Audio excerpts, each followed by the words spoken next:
Au Mexique, la mort d'un chef de cartel provoque le chaos. Des voitures incendiées, des routes bloquées, des hommes armés sur les routes dans plusieurs États, à quelques mois de la... Actuellement, la scène politique aux États-Unis traverse une période de forte tension et de profonde division.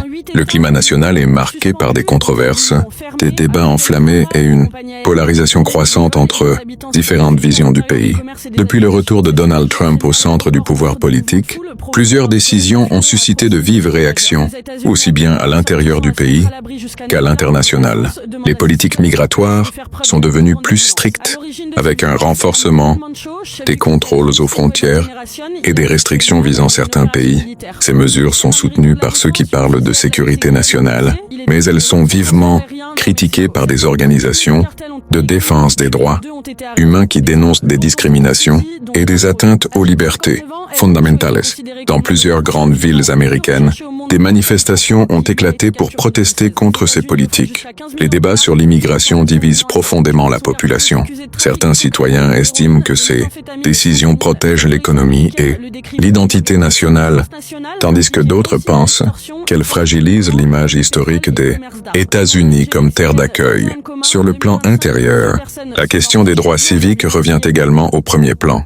Des discussions intenses ont lieu autour de la liberté d'expression, du rôle des médias et de l'indépendance des institutions judiciaires.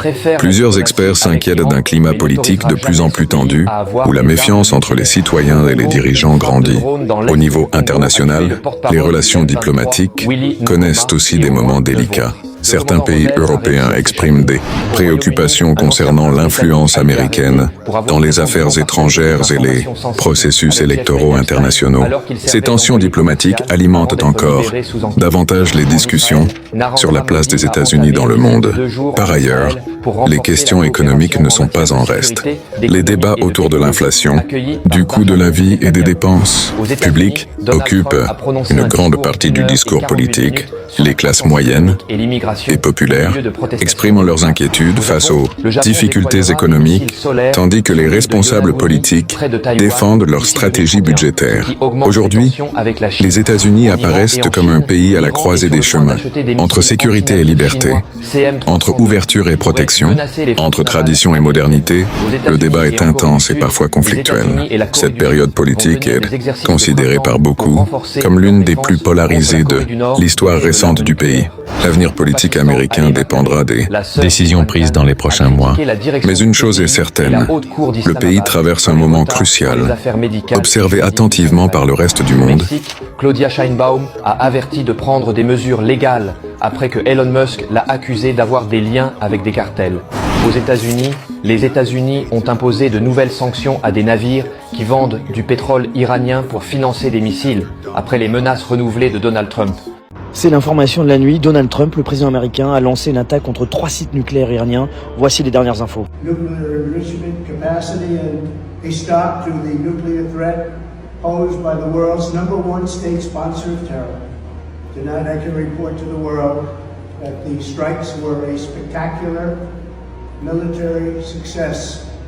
médias iraniens ont également confirmé les frappes aériennes annoncées par le président américain sur les 3 principaux sites nucléaires du pays. Congratulations, President Trump. Your bold decision to target Iran's nuclear facilities with the awesome and righteous might of the United States will change history. Selon les autorités iraniennes, les attaques américaines de cette nuit auront, je cite, des conséquences éternelles. On vous tiendra évidemment au courant des suites sur Brut. On vient de l'apprendre, 2 militaires de la garde nationale ont été visés par des tirs près de la Maison-Blanche à Washington. Ils sont tous les deux dans un état critique. Un suspect a été interpellé quelques minutes après les faits à proximité. On ne connaît pas pour l'instant ni son identité ni ses motivations. On vous tiendra au courant des suites de cette enquête sur Brut. Donald Trump toujours menaçant, son discours la nuit dernière sur l'état de l'Union, en partie consacré à l'économie américaine. On ne vous en dira pas grand-chose aujourd'hui parce qu'il y a peu de choses à en dire en réalité. En revanche, quelques indications sur la relation et notamment la situation de tension au Proche-Orient. Les États-Unis d'un côté, l'Iran de l'autre, et Donald Trump qui nous dit en substance, l'Iran a des missiles qui peuvent atteindre l'Europe aujourd'hui. J'ai quelques doutes, mais on va demander au général Duterte ce qu'il en pense, et surtout cette information, l'information d'ailleurs, est-ce que c'en est vraiment une, hein, le président américain qui dit, voilà, bientôt les Iraniens auront de quoi atteindre des missiles suffisants pour atteindre les États-Unis. Et donc, je disais tout à l'heure, mon œil, je n'y crois pas, mais en tout cas, on voit qu'il y a une petite situation de tension et que chaque jour, on ajoute un élément au millefeuille. Bah oui, c'est ça, ces missiles-là qu'on va vous montrer, les missiles balistiques iraniens. Pour le moment, a priori, ils peuvent atteindre... ils ont une portée de 2000 km. On a regardé quand même. La distance entre l'Iran et les États-Unis, c'était plus de 9000 km. Donc est-ce que ces missiles, un jour, effectivement, ils pourront aller frapper le sol américain? On va en débattre avec nos invités. D'abord, écoutez Donald Trump lors de son discours de l'État de l'Union cette nuit. Il a parlé de l'Iran, effectivement, et de ses menaces réelles, selon lui. Ils ont déjà développé des missiles qui peuvent menacer l'Europe et nos bases à l'étranger. Et ils travaillent à bâtir des missiles qui pourront bientôt atteindre les États-Unis. Après Midnight Hammer, ils ont été avertis de ne plus tenter à l'avenir de reconstruire leur programme d'armement, en particulier en matière d'armes nucléaires. Et pourtant, ils continuent, ils recommencent tout depuis le début. Nous avons tout anéanti et ils veulent tout recommencer encore une fois. Voilà. Est-ce que c'est possible ou pas? Effectivement, le général Patrick Doutartre nous accompagne. Bonjour, général de l'armée de l'air, ancien pilote de chasse. Claire Cambier est également avec nous. Bonjour Claire. Et Xavier de Giacomoni et Bordan Boutka depuis le Moyen-Orient, donc au niveau du détroit d'Ormuz. Bonjour à tous les deux. Xavier, une première question pour vous. Tiens, on a quand même la sensation avec cette menace brandie par Donald Trump, on se dit que finalement le président américain, il ne sait plus quoi inventer pour justifier sa présence militaire au Moyen-Orient.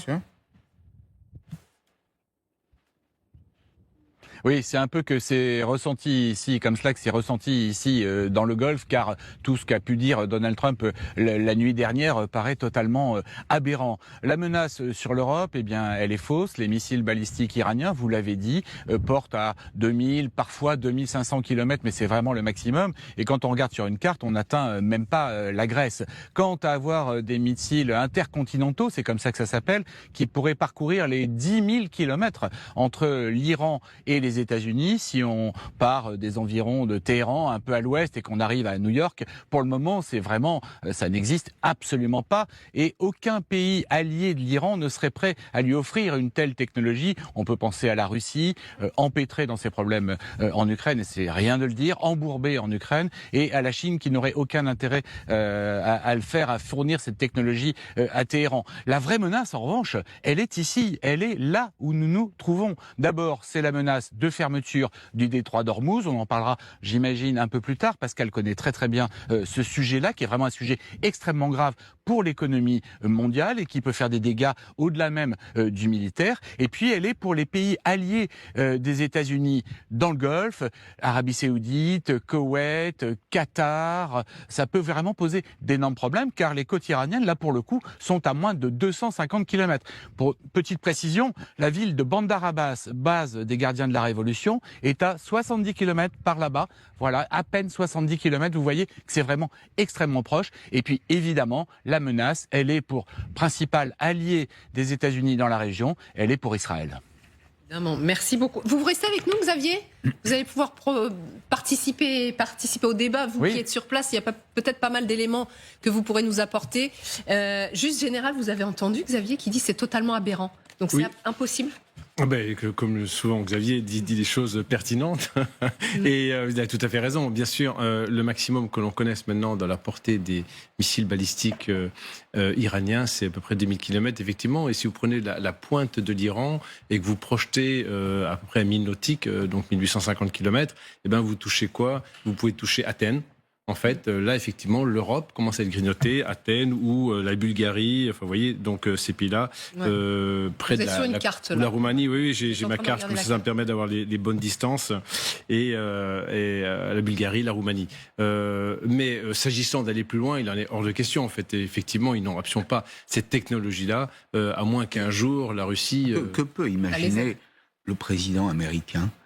Il sait très bien qu'on est capable de vérifier les choses, enfin que c'est un crack de plus, c'est pas clair. Alors, des contre-vérités, il en a dit plusieurs, et pas seulement sur la politique internationale dans son discours. Ce qu'on peut souligner, c'est que Chuck Schumer, le responsable de la minorité au Sénat, a rencontré Trump hier avant son discours, et il a dit il va falloir convaincre les Américains. Là, ce à quoi on assistait, c'était aussi un discours pour préparer l'opinion publique, pour alerter que si l'Iran ne cède pas et ne... En ce moment, les États-Unis traversent une période politique particulièrement agitée. Le climat national est marqué par une forte tension entre différentes visions du pays, différentes idéologies et différentes priorités. La société américaine semble plus divisée que jamais, et chaque décision politique devient un sujet de débat national. Depuis que Donald Trump est revenu au centre du pouvoir, plusieurs réformes et décisions majeures ont été mises en place. Ces décisions touchent des domaines sensibles, comme l'immigration, la sécurité nationale, l'économie, les droits civiques et la politique étrangère. Sur le plan de l'immigration, l'administration actuelle a renforcé les contrôles aux frontières, augmenté les expulsions et restreint l'accès à certains programmes de protection pour les migrants. Pour les partisans du gouvernement, ces mesures sont nécessaires pour protéger le pays, réduire l'immigration illégale et assurer la sécurité nationale. Mais pour les opposants, ces décisions créent un climat de peur au sein des communautés immigrées et menacent les valeurs fondamentales de liberté et d'accueil qui ont longtemps défini l'Amérique. Dans plusieurs États, des manifestations ont été organisées. Des citoyens descendent dans les rues pour exprimer leur soutien ou leur opposition aux nouvelles politiques. Les réseaux sociaux amplifient chaque déclaration, chaque décision, chaque controverse.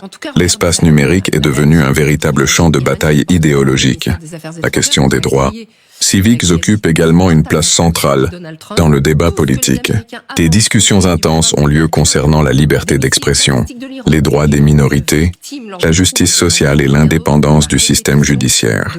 Certains observateurs parlent d'un climat de méfiance croissante entre les institutions et une partie de la population. Sur le plan économique, les préoccupations sont tout aussi importantes. L'inflation, le coût de la vie, l'accès au logement et aux soins de santé sont au cœur des conversations politiques. Les familles de la classe moyenne expriment leurs inquiétudes face à la hausse des prix, tandis que les dirigeants défendent leur politique budgétaire et fiscale comme étant nécessaire pour stabiliser l'économie. Au niveau international, les relations diplomatiques des États-Unis sont observées de près. Les décisions américaines concernant les conflits internationaux, les alliances stratégiques et les accords commerciaux provoquent des réactions variées dans le monde. Certains pays renforcent leurs liens avec Washington, tandis que d'autres expriment des inquiétudes quant à l'orientation actuelle de la politique étrangère américaine. Mais les Iraniens ne lâcheront jamais. De toute manière, ça fait 30 ans qu'ils nous baladent sur le nucléaire. Donc, par contre, ils ont l'art absolument de négocier.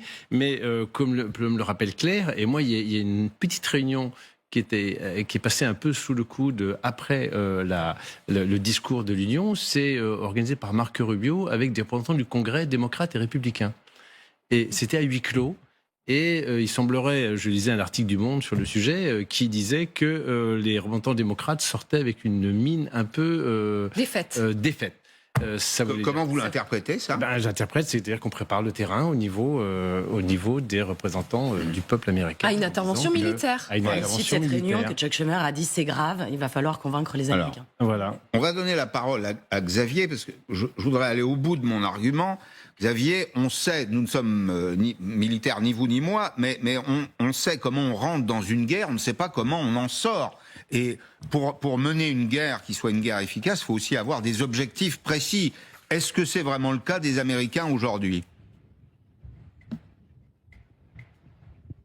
C'est tout le problème, Pascal. Il n'y a pas d'objectif précis. On est passé du fait de mettre par terre le programme nucléaire iranien, ce qui n'a pas été fait la dernière fois, en juin dernier, lors de l'opération Midnight Hammer, à faire tomber le gouvernement, à provoquer ce qu'on appelle en anglais un regime change, tout simplement un changement de régime, comme on l'a vu à l'œuvre, par exemple, en Irak. C'est un exemple assez intéressant. On sait comment ça s'est terminé. Donc, évidemment, il y a énormément d'interrogations au sein de l'administration américaine américaine, mais aussi au sein du Pentagone. Vous en parliez tout à l'heure, on a entendu le chef d'état-major des armées américaines, le général Dan Kane, exprimer son scepticisme lors d'une réunion dont les propos ont filtré. D'ailleurs, il a dû prendre un sacré savon de la part de Donald Trump, parce qu'effectivement, cette opération, elle ne sera pas forcément réussie. Et même, on entend des spécialistes de la stratégie militaire dire qu'elle est extrêmement compliquée, d'autant plus qu'il est hors de question qu'il y ait des troupes au sol. On sait très bien que des bombardements, même s'ils sont extrêmement intensifs, ne pourront pas venir à bout de l'Iran. Cette période politique est souvent décrite comme l'une des plus polarisées de l'histoire moderne des États-Unis. Les divisions ne sont pas seulement politiques, elles sont aussi culturelles, sociales et économiques. Les débats dépassent les simples désaccords partisans et touchent à l'identité même du pays. Aujourd'hui, l'Amérique se trouve à un moment charnière. Les décisions prises maintenant auront des conséquences durables sur l'avenir de la nation. Les prochaines élections, les réformes en cours et les réactions de la population détermineront la direction que prendra le pays. Ce qui est certain, c'est que le monde entier observe attentivement cette situation. Les États-Unis restent une puissance majeure sur la scène internationale et chaque mouvement politique à Washington a un impact global. Nous assistons donc à une période intense, dynamique et déterminante pour l'histoire politique américaine. Aujourd'hui, les États-Unis ne sont plus simplement une puissance mondiale.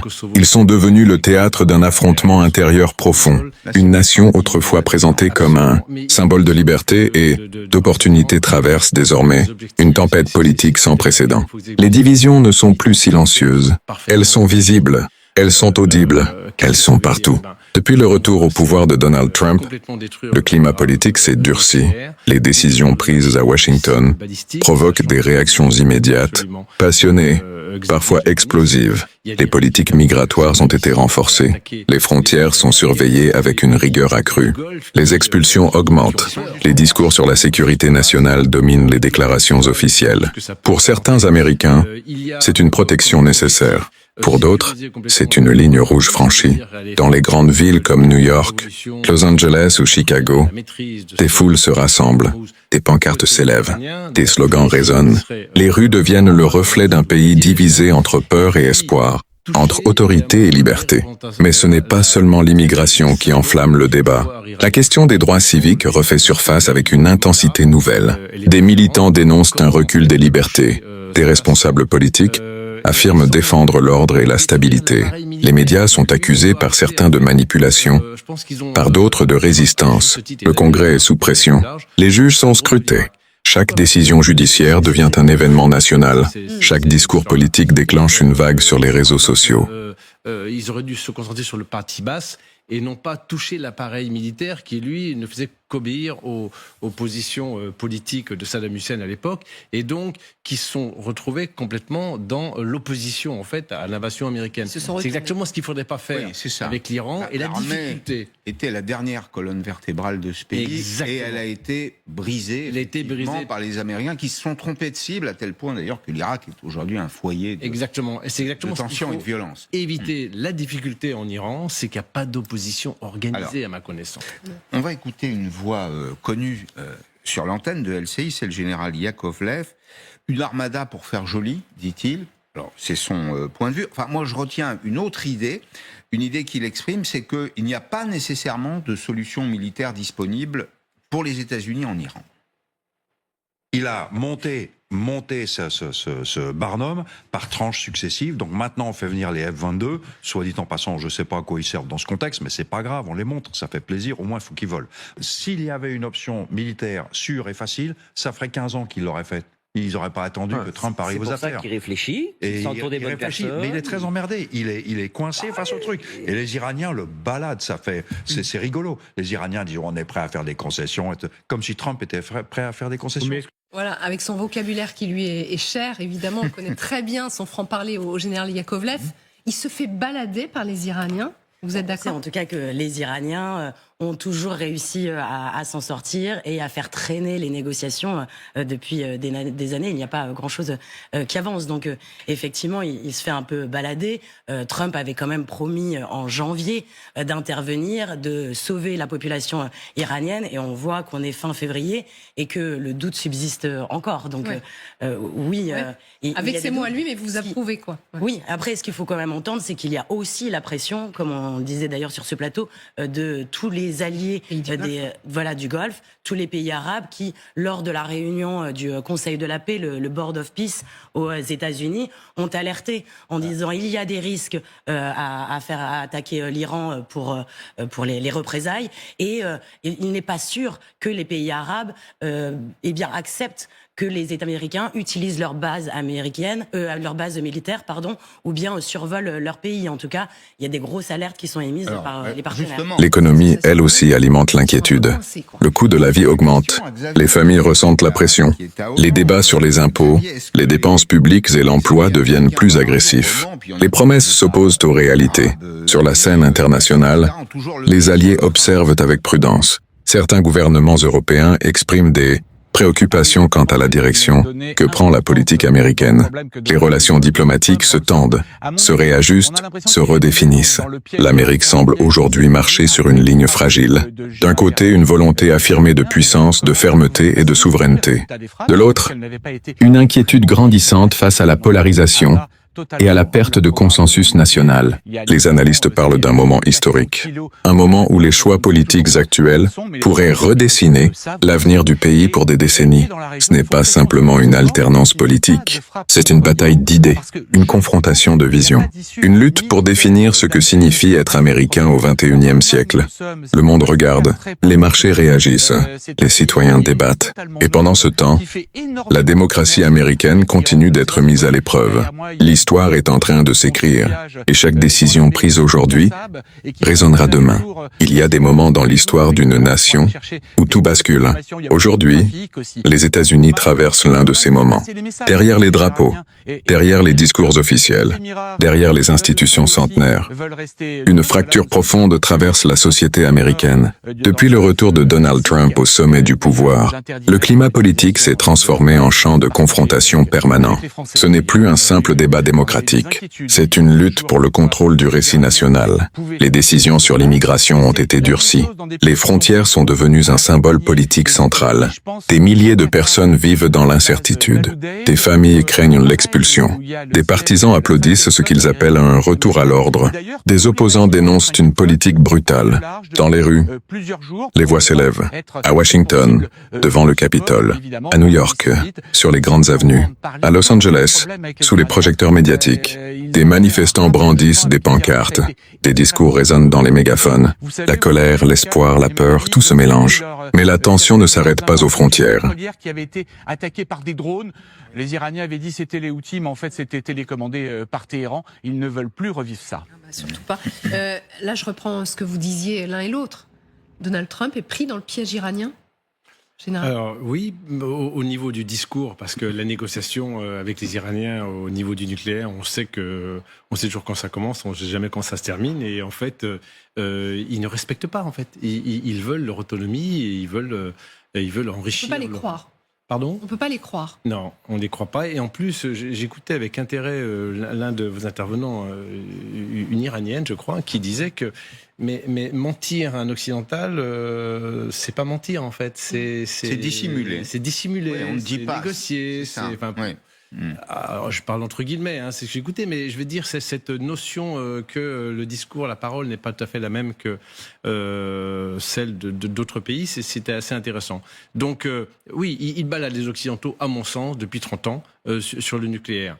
En revanche, c'est vrai qu'il faudrait peut-être faire quelque chose. Et donc, Trump, là, il est un peu coincé parce que il a amené toutes les forces militaires, son armada. Mais en fait, on parle des armadas parce que c'est un peu spectaculaire, parce qu'on les voit. Mais ce qu'on ne voit pas, c'est tout ce qui a été déployé sur les bases américaines ou bases alliées dans la zone. Il y a beaucoup d'appareils de combat, des avions ravitailleurs, des avions de reconnaissance, des avions radars. Donc, il s'est donné vraiment les moyens de toutes les options. Et pour l'instant, l'hypothèse d'une campagne longue d'attaques systématiques sur tous les objectifs d'intérêt militaire, c'est vraiment quelque chose qui est pris au sérieux parce qu'il y a tous les ingrédients pour le faire. Mais c'est vrai qu'il y a un frein politique, évidemment, sur les pays en face. Les Émiratis n'ont aucune envie de se prendre des missiles balistiques ou des attaques de drones sur leur territoire. Même chose côté saoudien. Les Qataris comprennent parce qu'ils sont plus impliqués. Je ne pense pas, dans tous les cas, quand même, qu'il y a un de ces pays-là qui refuse l'utilisation de ces bases aux Américains. Oui. Je le vois mal. Oui, ce serait plutôt un refus officiel, et puis dans les faits, les choses pourraient être différentes. Ce qui limite quand même l'opération, une opération très longue, c'est qu'il y a notamment le porte-avions Gerald Ford qui est en mer depuis maintenant juin dernier. Que ça commence à faire long pour les marins. Ils ont aussi des petits soucis logistiques. Ils sont pour l'instant en Crète. Et puis, c'est ce que soulignait le chef d'état-major. Sur le plan économique, la situation reste fragile. Le coût de la vie pèse sur les familles. Les débats sur les impôts et les dépenses publiques divisent le Congrès. Certains parlent de redressement, d'autres parlent d'inégalités grandissantes. Et pendant ce temps, le monde observe. Les alliés traditionnels des États-Unis réévaluent leurs relations. Les puissances concurrentes analysent chaque mouvement. Les marchés internationaux réagissent à la moindre déclaration. Ce qui se joue aujourd'hui dépasse la simple politique. C'est une bataille culturelle, une confrontation idéologique, un combat pour définir l'avenir de la démocratie américaine. Les États-Unis sont à la croisée des chemins. Un chemin mène vers un renforcement de l'autorité et de la souveraineté nationale, l'autre vers une défense accrue des libertés civiles et du pluralisme. Entre ces deux visions, la tension grandit. L'histoire retiendra cette période comme un tournant, un moment où la plus grande puissance mondiale a dû faire face à ses propres contradictions. La question n'est plus seulement politique, la question est existentielle. Quelle Amérique émergera de cette tempête? Le pays de la division ou le pays du renouveau? L'avenir est incertain. Mais une chose est sûre, les États-Unis ne sont plus dans une simple période électorale. Ils sont dans une épreuve historique. Les objectifs militaires, la consigne qu'avait reçue le général Schwarzkopf à l'époque de Bush père, qui n'est pas du tout Bush fils, et dit la consigne est extrêmement simple, win. Tu gagnes. Rien d'autre. Et donc, tu te débrouilles. Et en fait, voilà, c'est des choses... Plus les objectifs sont clairs... Là, ça paraît plus compliqué, là. Parce que, ça fait un petit moment quand même clair. C'est pour ça qu'il faut un listing extrêmement clair de ce... Non, mais je ne sais même pas si dans la tête des Américains, c'est très clair. Faire tomber le régime, la réponse c'est non. Enfin, c'est pas possible de faire tomber le régime en l'état. C'est un grand pays. Ce sont des structures pyramidales posées les unes à côté des autres. Il y a un pouvoir en silo quand même en Iran. Il y a un pouvoir religieux, il y a un pouvoir civil, il y a un pouvoir militaire, etc. Bon, enfin, on se pose quand même la question. On se dit, tiens, ils sont partis faire des ronds dans l'eau là, mais pourquoi, Claire? L'objectif premier, il n'est malheureusement pas pour la population, mais pour s'attaquer au programme nucléaire iranien. C'est quand même ce qui est affiché très publiquement. Et c'est d'ailleurs... La menace balistique aussi est limitée. La menace balistique. Mais les Israéliens l'ont assez exprimé. Ils craignent tout de même que les Américains et que Donald Trump ne privilégient que le programme nucléaire et ne se posent que là-dessus. Et donc, du coup, oublient les autres aspects. En tout cas, on a bien compris Donald Trump en l'écoutant hier qu'il laissait quand même sa chance à la diplomatie. On verra ce que ça donne demain à Genève avec ces nouveaux pourparlers entre les Iraniens et les Américains. Merci beaucoup à tous les deux. Merci à Xavier aussi, Xavier Bordan, depuis donc Oman, d'avoir participé à cette analyse des derniers propos de Donald Trump qui, on a bien compris, préparait sa population à une éventuelle intervention militaire en Iran.